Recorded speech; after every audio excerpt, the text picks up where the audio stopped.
राज्यभरात सुरू असलेल्या मराठा आरक्षण आंदोलनाचे तीव्र पडसाद आज सांगलीसह संपूर्ण जिल्ह्यात उमटले। जिल्ह्यात ठिकठिकाणी आंदोलकांनी रॅली, रास्ता रोको, निषेध सभा, निदर्शने करत मराठा आरक्षणाच्या मागणीसाठी आंदोलकांनी आंदोलन तीव्र केलं आहे। काही ठिकाणी आंदोलकांनी एसटीला लक्ष्य केले तर काही ठिकाणी पोलिसांना आणि नेत्यांनाही आंदोलकांच्या रोषाला सामोरे जावे लागले।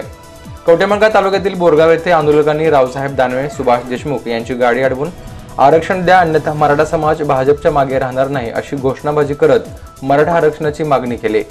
कवठेमहांकाळ तालुक्यातील कुंडलापूर येथे आंदोलकांनी मुख्यमंत्री फडणवीस यांचा प्रतिकात्मक पुतळा जाळला।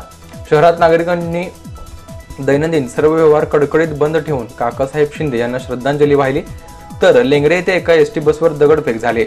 शिवाय कवठेमहांकाळ तालुक्यात काही ठिकाणी टायर पेटवण्याचा प्रकार घडला। सकल मराठा समाजाच्या वतीने पुकारण्यात आलेल्या विटा बंदला देखील उत्स्फूर्त प्रतिसाद मिळाला। शिराळा तालुक्यातही बंदला चांगला प्रतिसाद मिळाला। कुंडलापूर येथे सकाळी आंदोलकांनी टायर पेटवून निषेध व्यक्त केला। उमदी, वाळवा, आष्टा, आमनापूर येथील बंदला 100% प्रतिसाद मिळाला। आष्टा येथे आंदोलकांनी मोटरसायकल रॅली काढून काकासाहेब शिंदे यांना श्रद्धांजली वाहिली। दरम्यान इस्लामपुरात बंदचे आवाहन करणाऱ्या कार्यकर्ते आणि पोलिसांमध्ये बाचाबाची झाली तर खानापूर तालुक्यातील लेंगरे येथे आंदोलक आक्रमक झाले होते।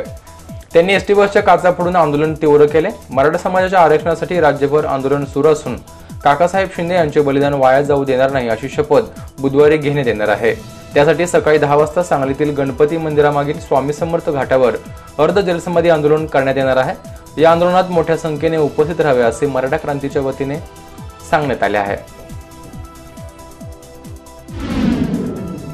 मान्य जिल्हाधिकाऱ्यांच्या मार्फत आम्ही राज्यपालांना रिक्वेस्ट करतोय की ज्या मुख्यमंत्र्यांनी मराठा समाजाचा अपमान केलेला आहे आणि काल जे काकासाहेब शिंदे या तरुणांना जलसमाधी घेऊन मराठा आरक्षणासाठी आपलं बलिदान दिलेलं आहे त्या बलिदानास धरून मान्य मुख्यमंत्र्यांनी राजीनामा द्यावा ही आमची मराठा क्रांती मोर्चा सांगलीतर्फे आव्हान आहे आणि राज्यपालांनी त्वरित हे सरकार बरखास्त करावं।